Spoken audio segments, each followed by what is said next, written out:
Hi, I'm Gloria O'Brien, and here we are for another episode of Veterans Nation, and I'm here with our co-producer, Rick Seaman. Hello, hello. Hello, vets. Hello, Gloria. How are you? Hey, Rick. I'm great. Good. How are you? I'm perfect.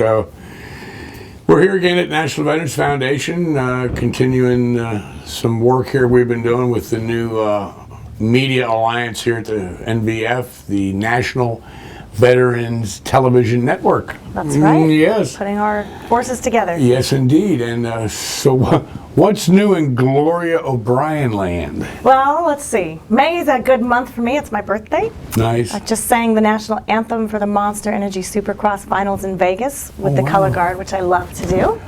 You do that a lot. You sing the national anthem at a lot of events.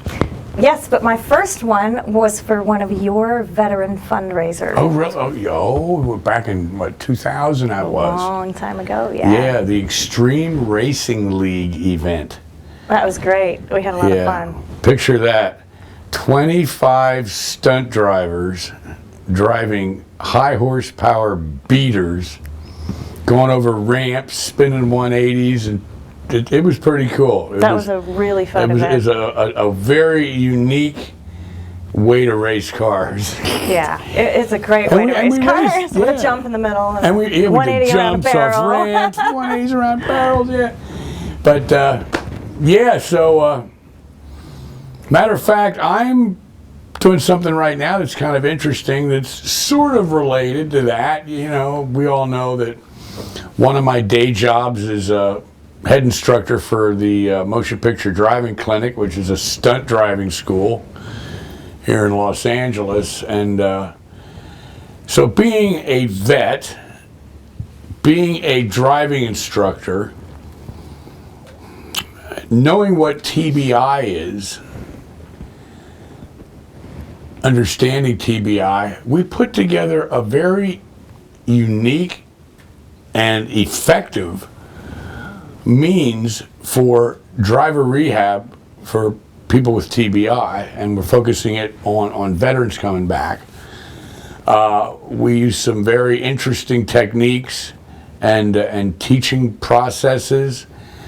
It's adrenalized. You know, we cut to the chase, as they say. We cut to the chase, and I think it's going to be pretty successful. Matter of fact, if you folks got a few minutes, I wouldn't mind rolling the video of this thing, let everybody see it, and give you an idea of how this thing works. And we're proud of it. It's really, really a great program. Puts the fun into getting back in the saddle. Oh. Yeah. Can I use that line? You can use that line. I like that. All right, let's roll our video.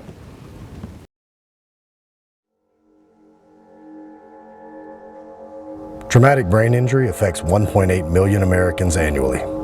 Major causes are falls, vehicle accidents, firearms, and military combat. These brain injuries range from mild to moderate to severe. In all cases, the ability to drive is often lost. The following video covers a driving rehab experiment. After a 46-year stunt driving career, Rick Seaman opened the Motion Picture Driving Clinic, where he's trained over 2,000 motion picture and television stunt performers.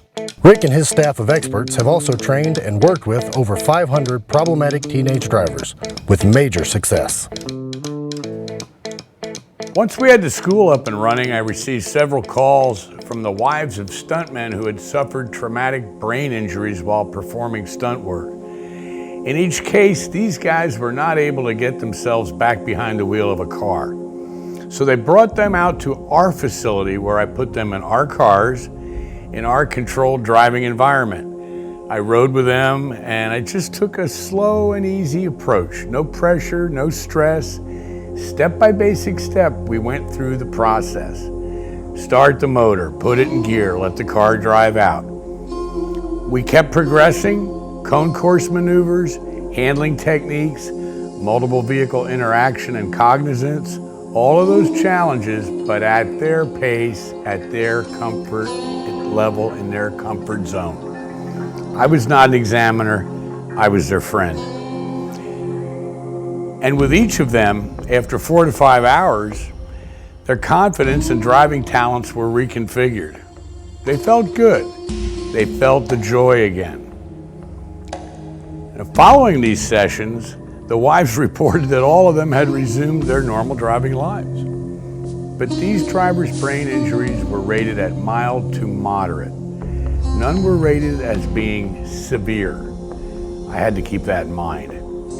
Then, in December of 2013, Rick received the ultimate challenge when he was contacted by Terry Cochran from Ann Arbor, Michigan. Terry's son Chris had suffered a brain injury in a collision at the age of 17. Chris is now 34 years old, and he hasn't been back on the road since then. His TBI was rated as severe.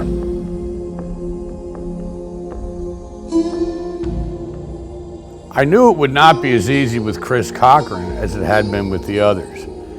This was a very severe case of TBI, but I have a particular agenda.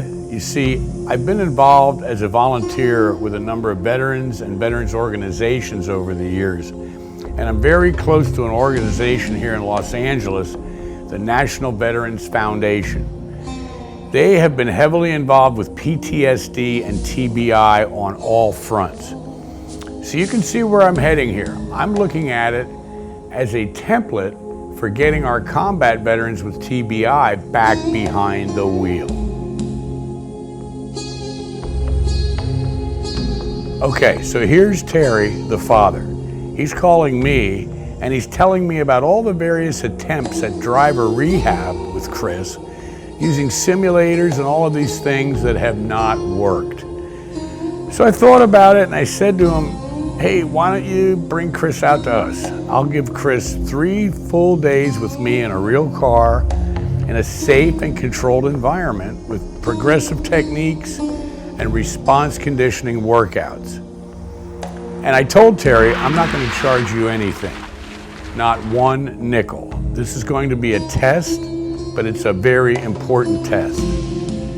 Terry agreed, his son Chris agreed, and then I told Terry, in 1969, I suffered a traumatic brain injury when I was wounded in Vietnam. I know that world. When Chris arrived, I could see that after 17 years, he still had considerable speech and walking issues. That's when I realized that this was going to be one big challenge. So I let him choose a car from our school fleet, and of course, he liked the red car. I took him for a comfortable ride along. We talked casually, I got him relaxed. We talked about movies, stunt driving, and we talked about his accident. And we also talked about how he hoped to get back behind the wheel. I wanted him to feel relaxed, and most importantly, I wanted him to trust me.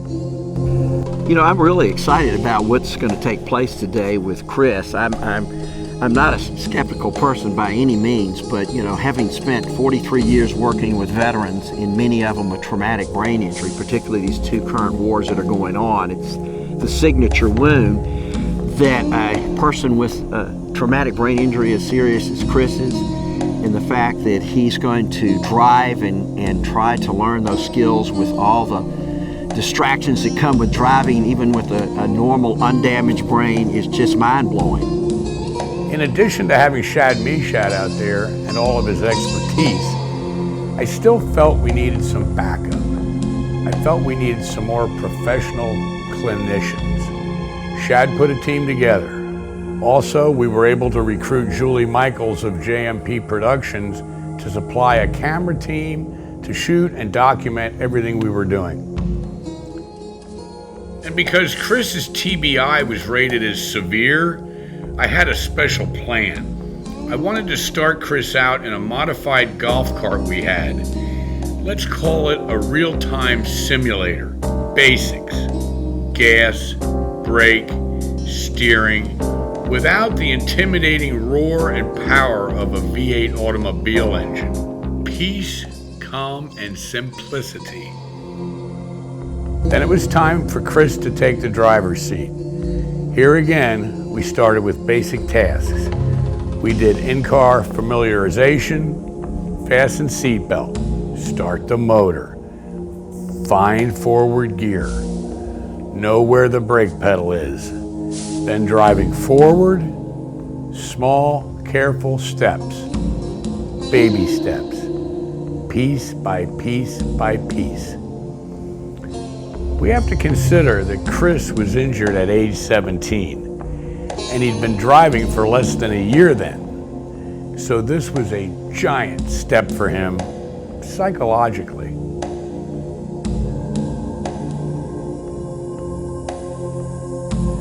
Was there apprehension at first? Oh yes, lots of it.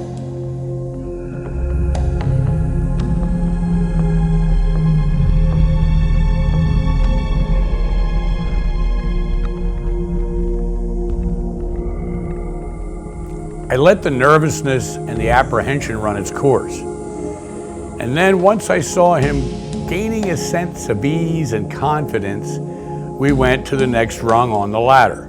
Hand positioning, driving posture, steering control, foot coordination.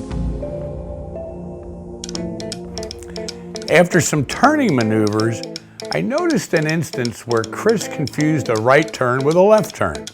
Just momentarily, but there was confusion there. Well, that was easily fixed by setting up a slalom course where sequential right and left turns were required. After a few tentative runs, Chris started to relax and loosen up. His speed increased, and he even had the tires screeching. I could see he was beginning to have some fun.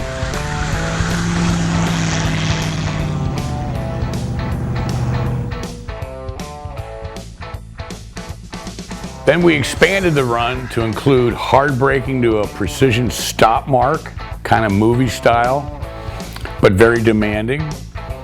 And then we continued on into a mini road course. We also added some moving vehicles to the environment. Here again, Chris was meeting the challenge with a smile on his face.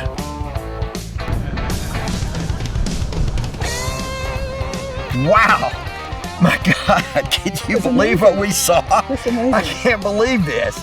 I don't know if this is going to continue, but Chris laying rubber and pulling out and stopping and turning. I mean, is this real? I was like blown out. My God, I was about ready to go home before we started. What about you, Barbara? Well, I think we expected him to be very hesitant at first, having not been in a car for over 15 years, like you said. He took off maybe a little slowly at first, but you could see his confidence build every time he went around the track, and he just did a fantastic job. Boy, it really hits me. I mean, I just think of the possibilities for all these war veterans that we address every day. I've never seen anything like this. And all the other people with brain injury too. Oh my God, I know, that's right, Barbara. Driving is such a sign of independence. That's right, wow. This is awesome. Mm-hmm. This is awesome. Okay, after that first day, I got a good feel for how we had progressed and where I wanted to go from there.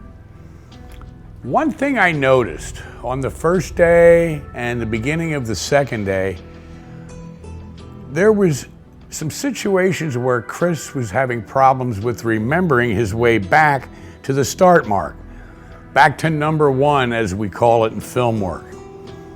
At times he would get a little lost and mixed up. There could have been a right turn to make or a left, maybe a U-turn and then another turn or another lane. Sometimes he would just get lost, and he knew it. I was obviously concerned about it, so I conferred with Shad, with Barbara and the other clinicians. We talked about how we could work on that, and we did, but I was still not 100% convinced that it was corrected.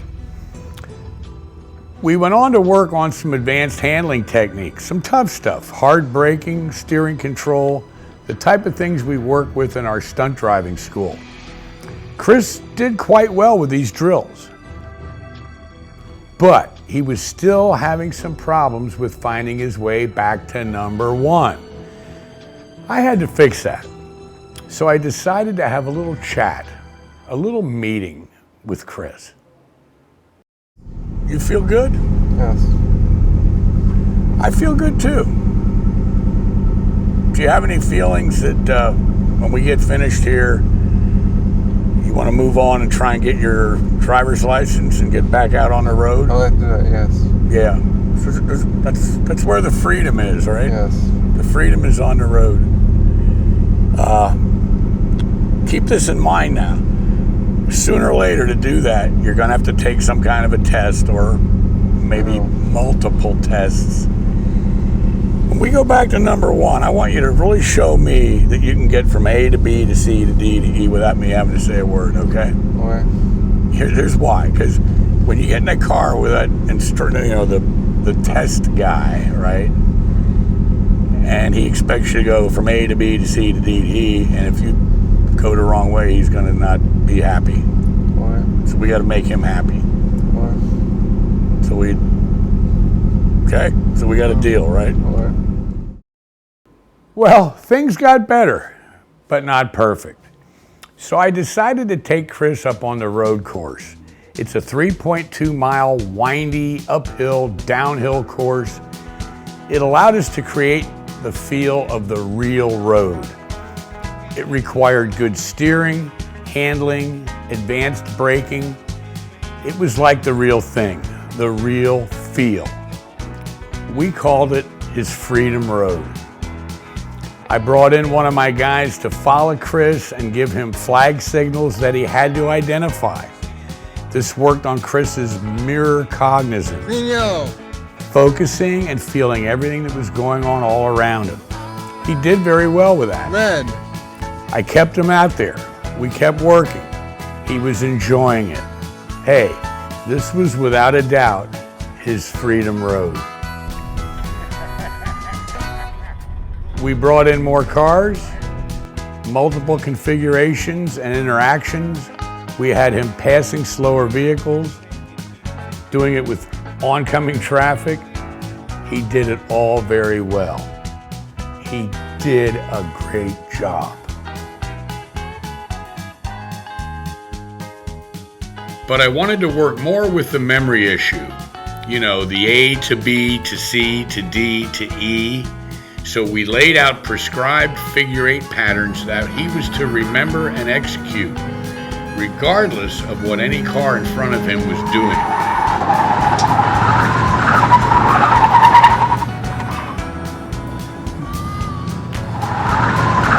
It worked.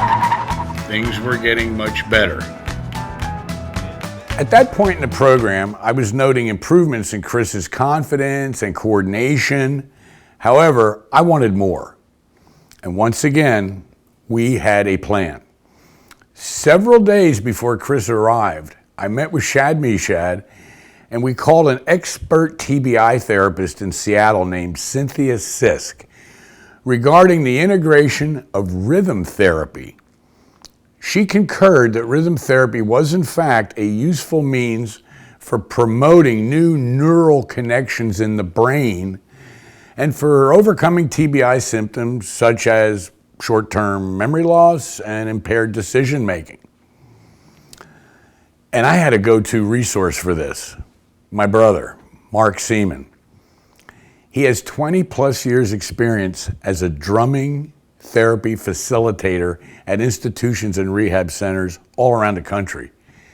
So we formed a group of participants, which included Chris and his father, Terry, and we brought them into a building there at the track, and we called it the House of Rhythm.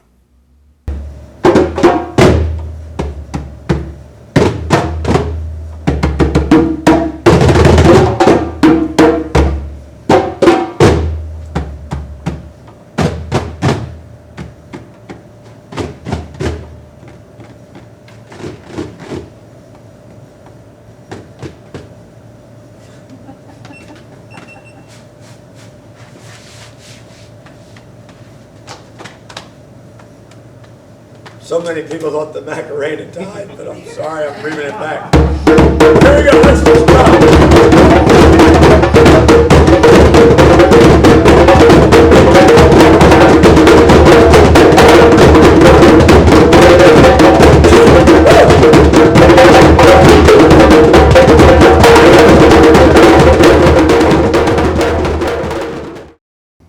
Okay, then day 3, first up, another drumming session. Then more driving, and then some more drumming, and then some more driving. Right hand, right side of brain, left side of brain. Coordination, reconnect the wires, and most importantly, relax and enjoy it all. And then I want you to move a little, side to side, like you dance.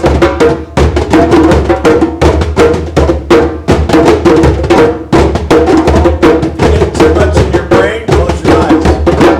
Take a breath. Yeah, that's it. Then towards the end of the 3rd day, I felt it was time to give Chris a really huge challenge. There's a drill we do in our teenage defensive driving class that involves quick reactions, responding to surprise flag signals.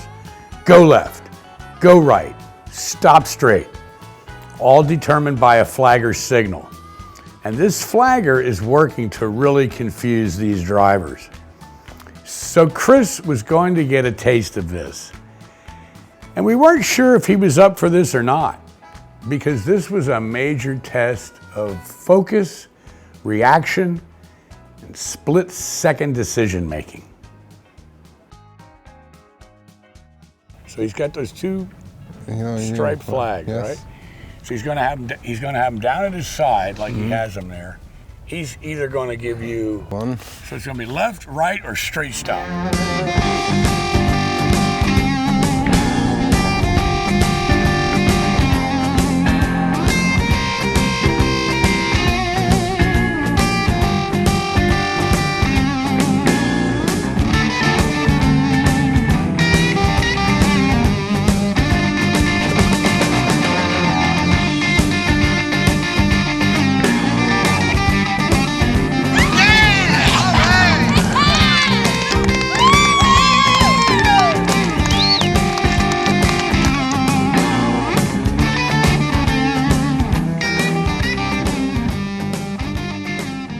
He did a heck of a job.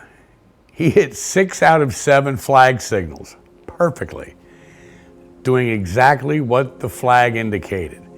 And the one he missed, he knew he missed it, but he compensated immediately. So that was an extremely good batting average. But what I also realized was now he's got this tremendous increase in confidence. And when we would go back to his number 1 after each run, he was doing it perfectly. No doubt, no confusion.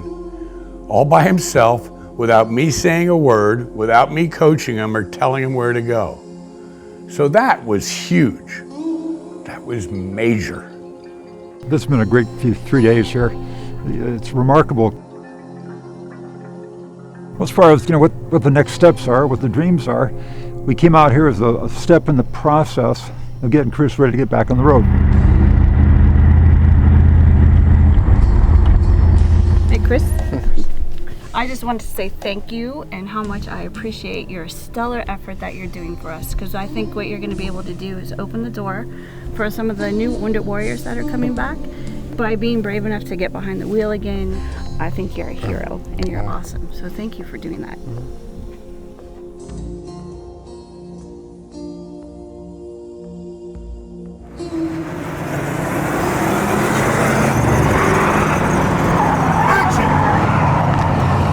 You like that? Yes. I thought you might. That's the Hollywood 180. You want to learn how to do that? Yes. I think you should. All right, I'll see you in the car.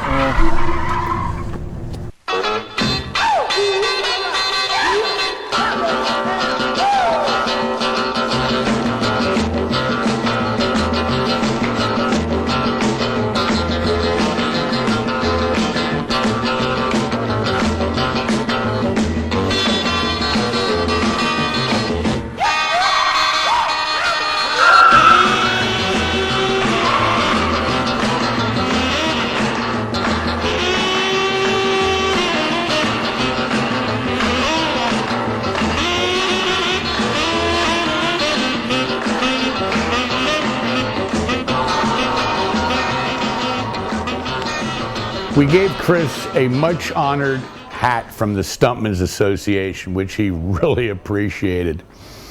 So yeah, it was a pretty good 3 days. I mean, consider where Chris was coming in and then what he left with.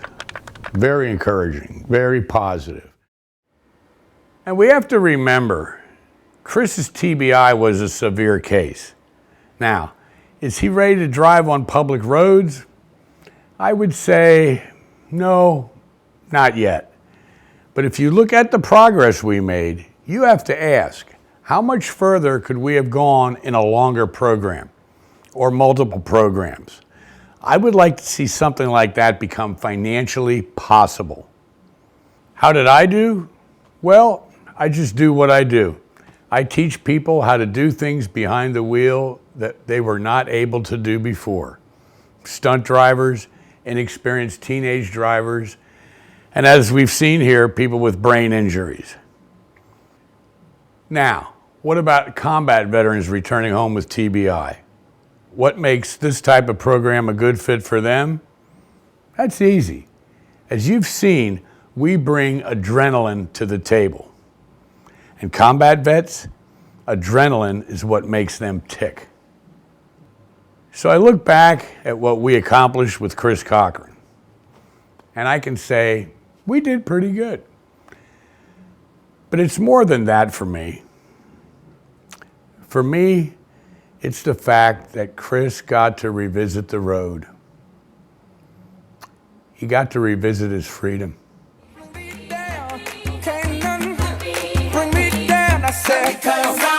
Clap along if you feel like a room without a roof. Clap along if you feel like happiness is the truth. Clap along if you know what happiness is to you. Clap along if you feel like that's what you want to do. Clap along if you feel like a room without a roof. Clap along if you feel like happiness is the truth. Clap along if you know what happiness is to you. Clap along if you feel like that's what you want to do. Come on. And go.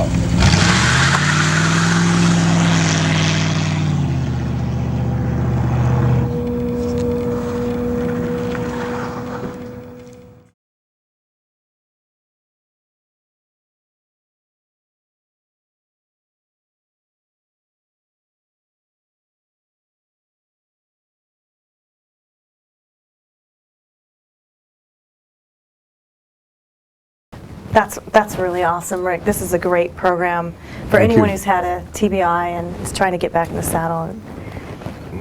I hope that a lot of Back people in get the a chance saddle, to do yes. that. Yeah.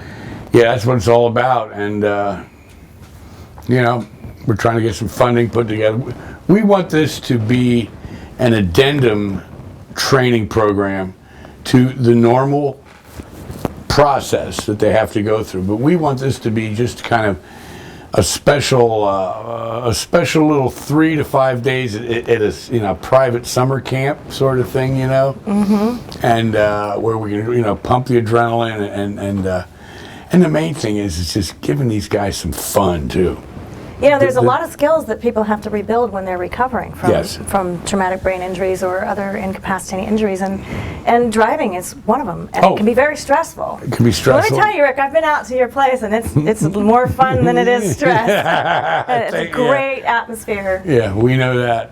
Well, hey, vets, thanks for listening with us. Thanks for watching, and we'll see you on the next one. Thanks, Gloria. Thank you, Rick. All It's right. good to be back. Welcome home, everybody. Welcome home.